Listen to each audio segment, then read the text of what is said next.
And welcome, Lynx here, and this is another episode of this lovely game, The Train to Redamancy. Let us continue. Human calendar date, October 29th, 1793. Let's go. Just before dawn, the train grinds to a sudden halt. I'm shaking out my sleep as my head nearly hits the engine room wall.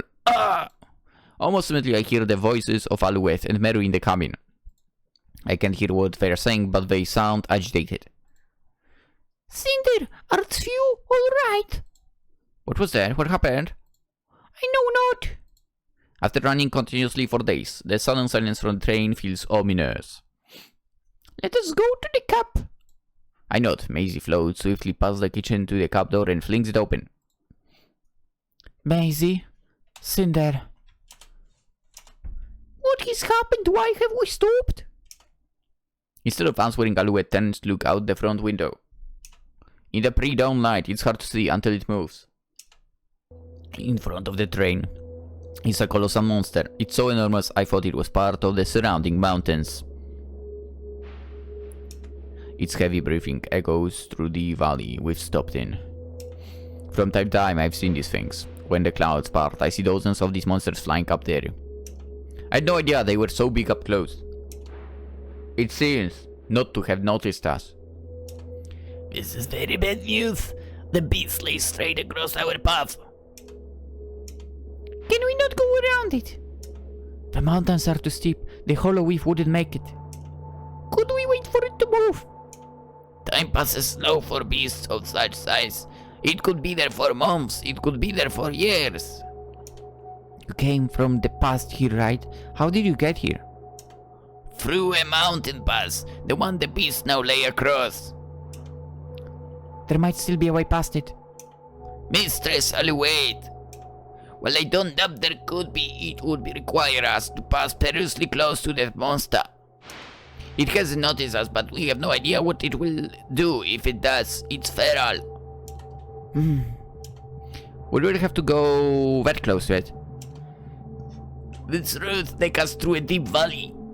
The slopes on either side prevent us from circling very far around. What if we back out of the valley and find another way? That could take too much time. Time we don't have. What do you mean you don't have time? The way between our worlds is only open for a handful of days out of the year. We have another 2 days before the way closes. What happens then? We're stuck here in the world of monsters for a year. That cannot be. Needless to say, our fuel and supplies won't last, not even for another week, let alone a year.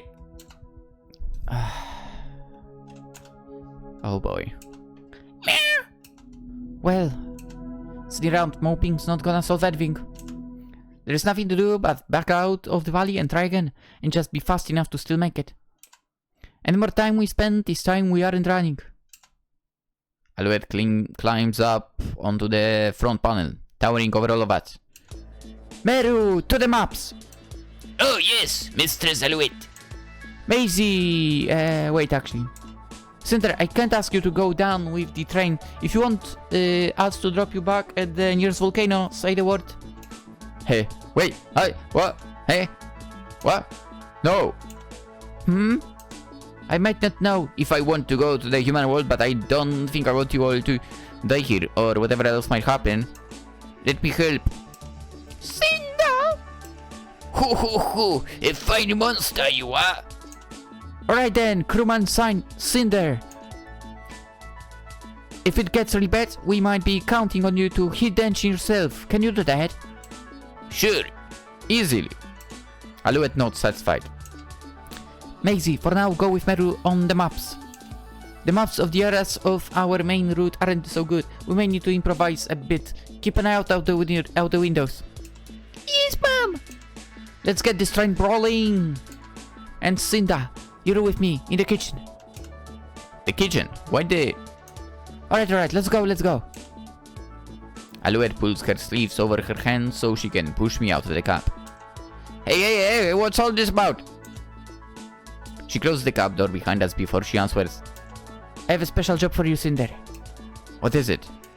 For the next couple days or so, I'm gonna be too busy driving and navigating. I need you to take over some of my witch duties. Which duties? Can I use magic? Well, everyone should be able to, but for this you won't have to. Maybe you've noticed Maisie's foot. Oh, that strange glowing stuff? Step 1 is to stop calling it strange glowing stuff. It's called Azov. It's what she eats since coming to the human world, since her natural diet is a little hard. How is it hard? Well, ghosts feed on the spirit, human spirits especially. There'd be no way for her to feed in the human world without leaving a bunch of dead people behind. Oh, I see. And that's why I make Azov for her. It's a substitute that meets her needs without her needing to, hunt. I've seen ghosts around here. How do they eat with no humans around? Well, they can eat monster spirits, right? But a lot of ghosts cross over to the human world too. It's easier for them. But monsters don't have much spirit. They can live without it. It's mostly a human thing. If a ghost just eats monster spirits, well, it's not so good. Anyway, the point is, I want you to learn to make Maisie's Azov. Oh, is it like cooking? Exactment. What? And you see why I can't ask Meru. There is fire involved. He thinks he's hiding it from me, but I know he's scared. It's not so hard to make. Will you do it, Cinder? Please? I've been enjoying cooking actually, so... Great, but let's get started. First we get a pot full of water. What? Oh, I bet you don't like water. Well, I'll do it for Maisie. Oh my, if she heard you. Huh? Hehehe, nothing, let's do this. Place the pot in that basin there. I set the pot down to the basin. There is a pipe above it. Alouette turns a knob beside the pipe and water sprays in the pot. I jump back in Sprite. Oh, that's probably smart. I know you're pushing through not liking water, but that doesn't mean you have to get it all over you. Right. I'm fine. Here, I'll show where I keep the things we'll need.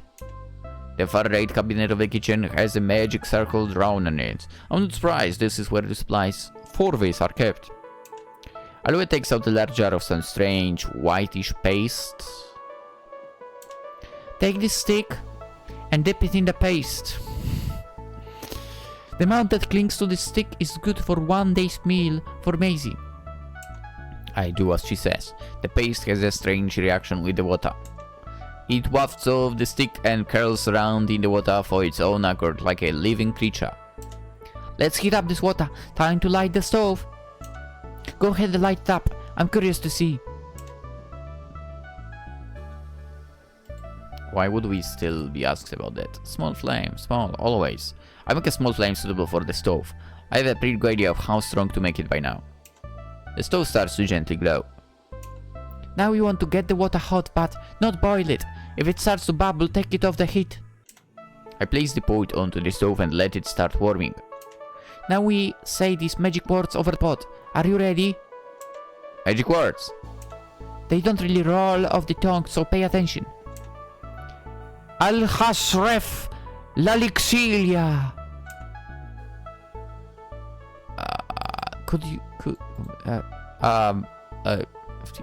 This? Al-Hasref Lalixilia. The paste undulating in the water starts to become more opaque. There, very good. Is it? That's what's supposed to happen. What did that do? Ah, well, you see, when suspended in water, that paste can form a matrix of substitute soul base. The words you chanted convert it from the physical form into an ethereal one that's suitable for consumption by spectral monsters. This process was discovered in 1404 by James John Azov, who... Oh, great. And see, you can use magic. I didn't feel anything. Well, really, you just activated the spells on the pot we're using. Anyway, moving on. The media will quickly soak up the water, see? She says the water level in the pot is dropping. I like to put a little sugar in. while it's soaking up, so it's sweet for Maisie. Oh, sugar. I know sugar. Oh, then go right ahead. Here is where I put in... So... sugar. There is the sugar. Just sprinkle a bit in and it will soak up along with the water. The Azov eventually soaks up all the water. It looks much like what I've seen Maisie eating. A soft gelatinous worm-like thing sitting in the bottom of the pan, but it doesn't glow. And now for the secret ingredient. Is this where we make it glow? Very observant, yeah. The secret ingredient is love. Do you mean that? I sure do. That's what gives it the dose of spirit that a ghost needs in her diet. I'm a monster, you know. I don't have human spirit love. You told me that. But you're a natural. My score doesn't lie. If it's you, I'm sure you can do it. I don't... This will prove it. Try and you'll see. What am I supposed to do? Pick it up and hold it to your chest and concentrate on positive feelings. I scoop the Azov out of the pan. It's loose and soft and I have to hold it with both hands. Oh, I meant after it cooled. But I guess you don't need to wait for that. Now just think happy thoughts. Any thought where you were happy or felt love. What should I think of? Success with cooking, making glass with Maisie, the taste of coal. I think gonna say with second one. Right? I close my eyes and concentrate. I know well enough what happiness feels like by now. When I look back down, the Azov has a bluish glow. Woo! Oh, excellent success. I did it! If I can do anything else, I'll wait calls towards pick up. I hastily put the Azov down in the pot. Oh, Maisie, your Azov's ready. A moment later, Maisie emerges from the cup. Oh, how lovely. I was thinking just now that I was hungry. She takes a pinch of Azov out of the pot and eats it. This Azov tastes a little different. Cinder made it for you. Oh, I see. Did I make it wrong? No. I was simply surprised. They smell made. Fear not. Cinder, I was wondering if I could speak with you. Huh? I had better get back to work. Don't take too long, you two. This is serious. Yes, I understand. I'll wet her off into the cup. What do you want? Let's talk out on the balcony. I follow Maisie out onto the balcony. Are you making something new? Well, in a manner of speaking.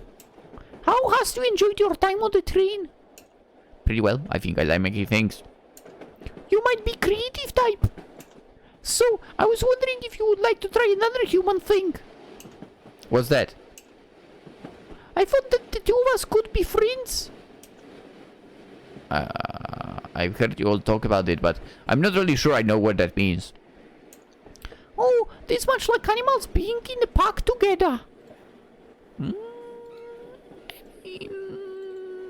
She's not incorrect. However, packs are based on family. Friendship is a conscious decision you make with those you meet later in life. That sounds right, but what would I be doing? What would we be doing? Friendship getteth both ways. Alright, what would we be doing? Oh. This is hard to simply list. For example, I could help you with the water when you aren't cooking. Or I could have ensured the others would bother you not when you weren't feeling overwhelmed. It would have been nice to have another one on my side that time. For Maisie was hardly the one bothering me. So true. She's lovely. In return, perhaps you could help me when I need to hold something. Or take my side when Mary speaketh unkind to me. Friendship is that sort of arrangement. For one like me, who has no family or pack, this seems like a great opportunity. For humans to have invented this, are there times they also can't rely on family? Yes. That sounds good, sure. Truly? Yeah, let's become friends. Oh, that is all I wanted to hear. Thou hast made me more happy than thou canst know. Is that much? Aren't Alouette and Barry your friends too? wasn't quite a surge. We are friends, of course, members of the same group, but we have no individual arrangement. Maybe we don't have one, I think. There are other monsters in your group who didn't come on this trip, right? Oh yes, for I'm not particularly close, as we would say, with any of them either. Oh, it seems complicated. In such a group setting, one still chooses who they wish to spend the most time with. Wonder if everyone had already settled upon such a person. Oh, is it that important to pair up in the human world? Oh, no, not necessarily. I still enjoy my time well over there. In books, who canst visit the world to likest, meet whoever thou pleasest. Reading have become my favorite pursuit. I love well the human world for it, but with only books. This a place with only happiness in myself. I would fain remedy that. Well, maybe I can help with that. If I'm trying out all these human things, I might as well try this too, right? Hehe, if who sayest so? I'm already making the Phi Azov. Well, Alouette is busy after all. Fine Azov. Fine before a vowel. Oh, alright. Fine Azov. Now who has the way of it? We should head back inside before Alouette throweth a fit. That'd be a sight to see. Meru is there in the car as soon as you open door. There you are. Easy, I know Alouette downplaying the seriousness of the situation. But we need you to be on duty. This isn't time for playing around. What should I do? Stick up. Stick up. Let's go. Hey, she was only gone for a moment. If it's that serious, is it time to be picking on her? Shouldn't we stick together on this? Yeah. Yeah, you're right. I'm sorry. Oh, Still, do come up quickly. It is serious after all. of course. Maisie and Meru depart for the cab. Maisie looks back and gives me a wave and a smile as she goes. Now what am I doing? I walk into the engine room and speak into the pipe. Need someone to shovel some coal? Oh, Cinder, hello. As a matter of fact, sure. Will do. Today I'm shoveling. In the evening I'm not asked to cook. They have just a simple meal of sandwiches. No time for anything fancier, I guess. Alouette takes hers back to the cup a couple of bites in. Mistress Alouette, at least finish your meal. For a moment it seems Alouette is gone and won't respond. Then her voice comes over the pipes. No time, Meru. I have to get us onto a steady path by tonight or we're not sleeping. Yeah. Speaking of which, everyone listen. Tomorrow's going to be darn tough. All of us will probably have to work all day long if we want to see home again. There should be a nice big plain ahead where at least some of us can get some sleep. But none of this place is charted well. There will be things to steer around and unexpected ups and downs all night. It's going to be a hard day, but just push through it and we'll be home. Oh, Mistress Alouette trying so hard to inspire us when we herself is still so young. Everyone rally up. I know we can do this. Woo! We continue today. 2 days. Human calendar date, October 30th, 1793. We sleep in shifts throughout the night. When I'm up, I man the firebox, shoveling in a coal at Alouette's request through the pipes. Once we go up, a hill is so steep she has to ask me to melt myself in the pipes to produce enough steam pressure. I can imagine Meru and Maisie slept well with the train at such an angle. From my spot at the window, it seems the wild monsters are more frequent in this area. They shuffle by, huge shapes in darkness that snort and howl into the night. For a blessing, they seem wary and unwilling to approach the train. We enter a forest, the trees jagged and gnarled, completely different from the forests near my home. The trees at home were stately and imposing, yet this seemed like anything could be hiding behind any trunk. After I don't know how long, we emerged from the trees, skirting around the edge of a great bare depression in the middle of the forest. It's as deep as my volcano is tall and just as wide around. Aha, at its bottom sits a black mass. Maybe a minute after we emerge from the trees, 2 seeds of eyelids part to reveal an enormous red eye. It's as big as 10 of the hollow weave, end to end. It stares at us, unmoving as we travel around the edge of its spit. Don't look at it! Alouette's voice through the pipes is hardly above a whisper. Pretend it isn't there. It's easier said than done. I try to concentrate on my work with the coil bin, but the great red eye outside glares in the periphery of my vision. Once I see it blink. There are a few black things in the walls of the depression around it. Eventually I see one move sliding down a short ways in a hail of soft sand. I realize they are beasts clinging to the sides of the pit, motionless. They have fallen in, and no, the slightest movement will dislodge the loose earth and send them tumbling further in. Mercifully, Alouette alters our course slightly to take us back into the forest, as if where the show was over. The eye closes before we disappear into the tree line. Well, you know, there are monsters like us who recognize the same languages and have a lot in common. There are beasts, the common animal ones that just care about food. And then there are those. Someday I'll understand and be friends with everybody, them too, but today I don't know. Meru enters the engine room at the end of my shift. Alright, Cinder, rest now. I'll take over. Be careful up there. I will. I stumble back into the main car. It's exhausting to be up at odd hours of the night like this. But I decided I should try out this human thing. That means I shouldn't put in half effort, and it especially means I shouldn't look away from the bad parts. I need to know if I can manage the bad parts in exchange for any good ones. My bed being right outside the engine room is a real treat. I throw myself down and close my eyes. Before I can go to sleep, the bed slightly sings beside me. Cinder, are you well? Not great after that. Besides the exhaustion, I can still see the red gaze of that one eye on the backs of my eyelids. Maisie touches my shoulder. She's frigid, as always, but somehow I don't mind it. I feel quite badly. I cannot help thee with thy tasks with any aplomb. How is it being a ghost? Tell me. Well, you see... The wave of Maisie's hand disappears, and her fingertips sink into my shoulder. I can feel their chill inside my skin, and I twitch involuntarily. If I maintain not the proper focus, my body shall pass through fine. Arm like air. This the same with any object. If I had managed the engine room instead of tea, I expect that foul eye's distraction would have made it drop the shovel outright. You saw it too. I did. The strange things that lurketh in the dark corners of the world frighten even a ghost such as myself.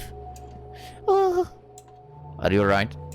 I feel a little tired, even if I haven't done much to help thee. This is stressful for everyone, I bet. You should rest for when it's your turn. I shall. Rest well, Cinder. Maisie stands up unsteadily and returns to her bed. As promised, the ride only gets rougher over the next day. Forced from the path they knew, the train has to go over uneven ground, and up and down steeper slopes than it should. It becomes hard to even sleep, as the train bumps and vibrates. I'm awakened by the bumps getting worse and can't get back to sleep. Alouette returns to the main car, sitting down by the engine room door. As the witch in charge of most of the train's magic, she can't take much time off it at all. Hanging in there? I live to tell if we'll make it to the human world or not.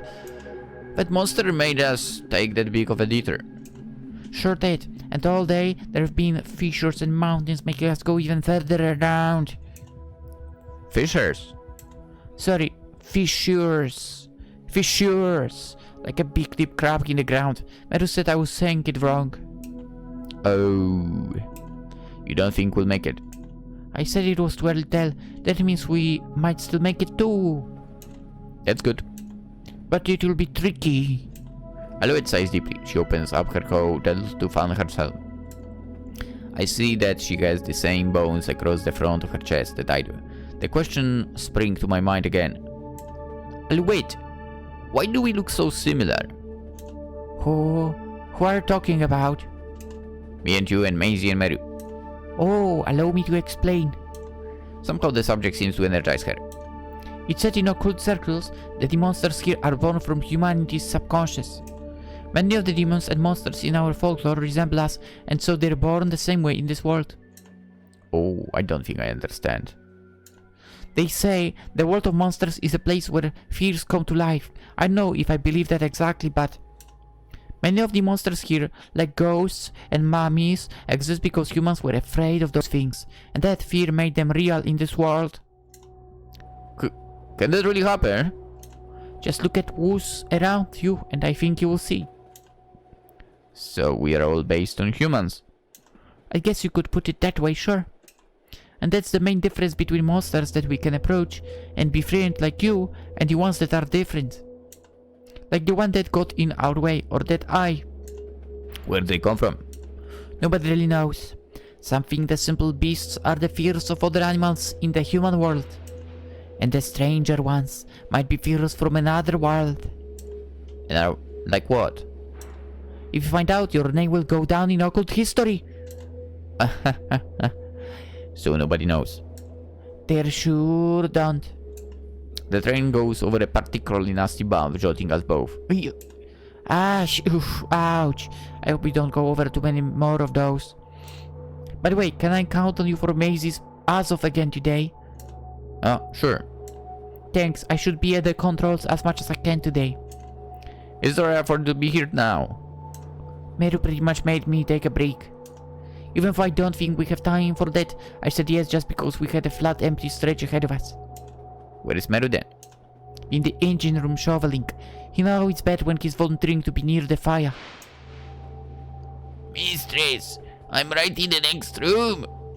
Ha ha ha, whoops! And Maisie? In the cab, she's a ghost, but she can still work the controls a little bit if she concentrates. And if something bad happens, she can see out the window and let the rest of us know. Wait, what? Am I the only one resting? Well, you know, I am too. What should I do next? Making Maisie's ass off would be helpful. I'll take my rest or Meru will yell at me again. Maisie's...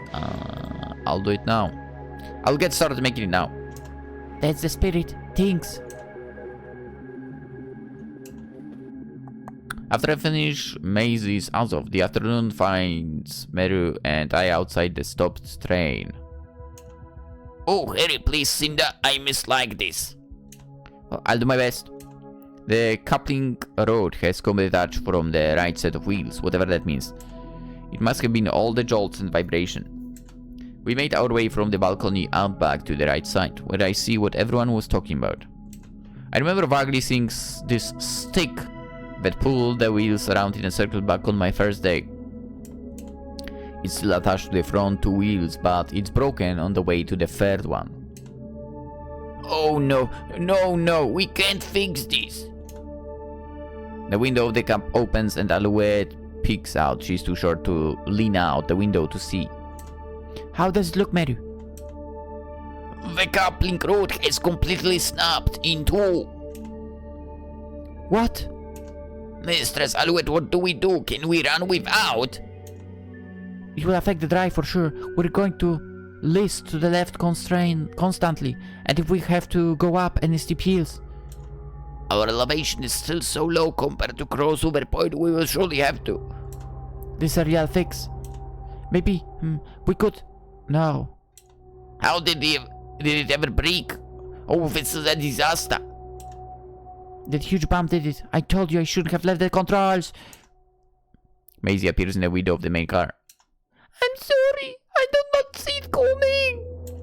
It's not your fault, Maisie. You couldn't have seen that reach right as we broke out of the tree line. I shouldn't have left the controls. Meru fiddles nervously with the pendant, as he and Maisie continue to debate our options. His pendant, I remember how the grains of sand flowed together and hardened into one after I melted them. Staring at the two broke ends of the metal rod, I remember what Maisie told me, that humans could burn metal.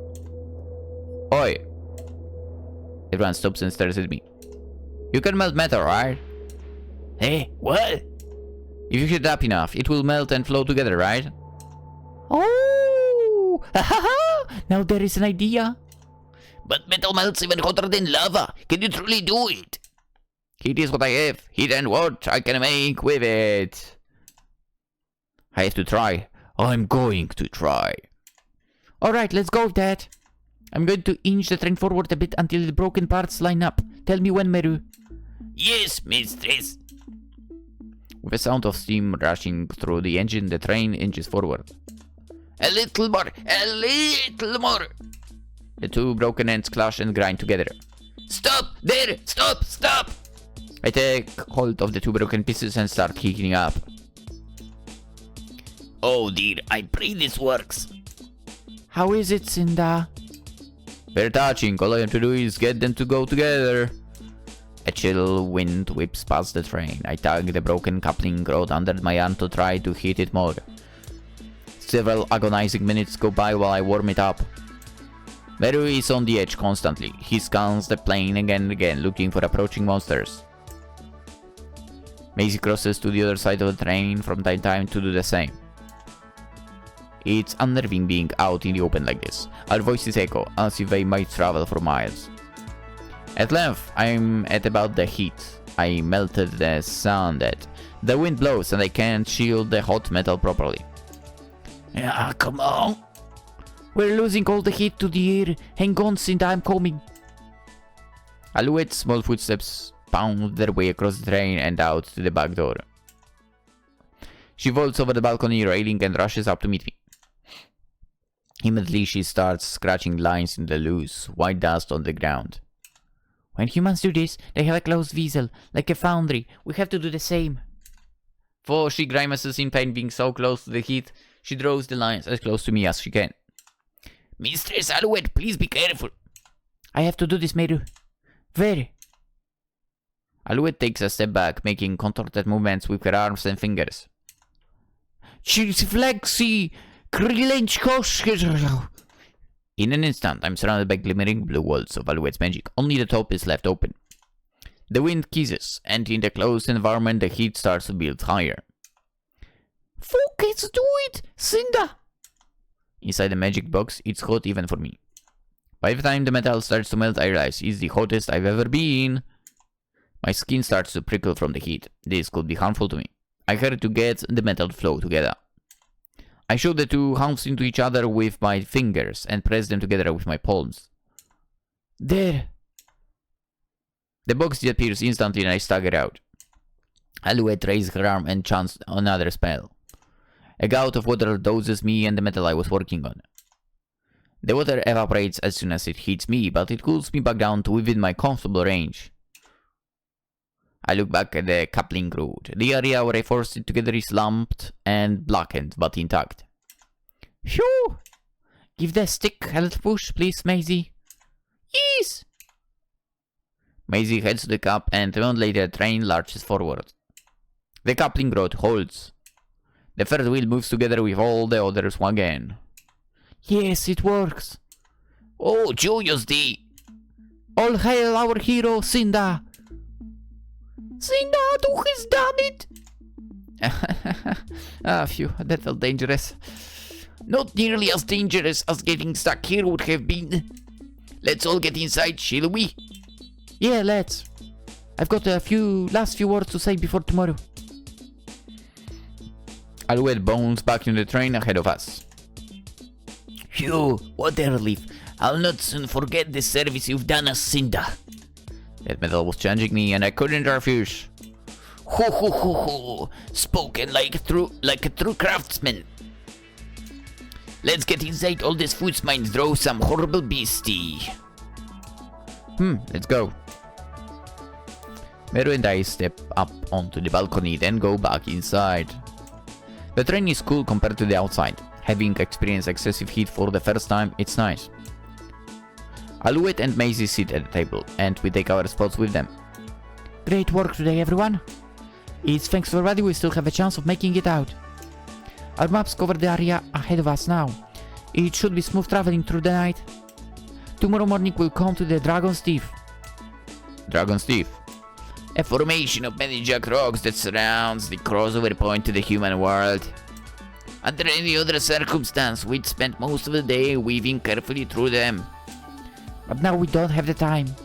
Tomorrow's the last day with that. The way will be open. We'll have to speed through the Dragon's Teeth fast, and on an unfamiliar route too. Today we should celebrate, but, well, just be ready to be all hands on deck tomorrow. Just a short burst of effort and we should make it through. By the way, Cinder, will you come with us? This way opens every year, so it's possible to come back. It is, if you want. Oh, then I've nothing to worry about. I've enjoyed seeing what I can make here on the train. I didn't see why not to try it out in the human world, at least for a little while. I look over to Maisie. She gives me a tired smile. I expect her to be ecstatic, but I guess the past couple days have been taxing for everyone. Of course, we'll do everything we can to make you comfortable in our world as well. A hot furnace you can sit in, like your volcano. Easy, you name it. Sounds good. Alouette claps her hands authoritatively. And with that, I think everyone needs rest. In fact, it's an order. Everyone worked really hard today. If you're falling over asleep when we're in the Dragon's Teeth, I'm going to be mad. Ho ho ho, no need to ask twice. I agree with Meru. Alouette salutes us and scampers back into the cup. It's funny. I'm becoming so used to this I recognized a salute without being told. Even Meru swallows his fear of fire long enough to give me a pat on the back. Not so much he doesn't steal a glance at his hand as he follows Alouette. Maisie moves to return to her bed straight away, hunched over. Maisie? Oh, mind me not, Cinder. I'm just exhausted. Yep, I'm too. Get some rest, okay? I wish the same to Fee, Cinder. I watch her with some concern as she throws herself down her bed.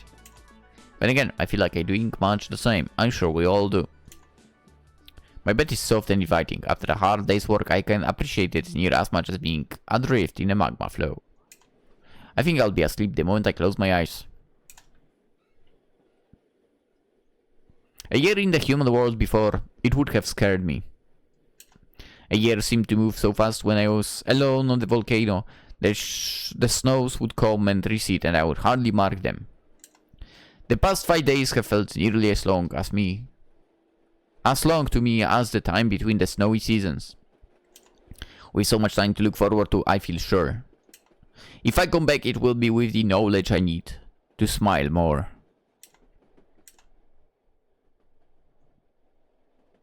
Well, I guess we'll find out how the last day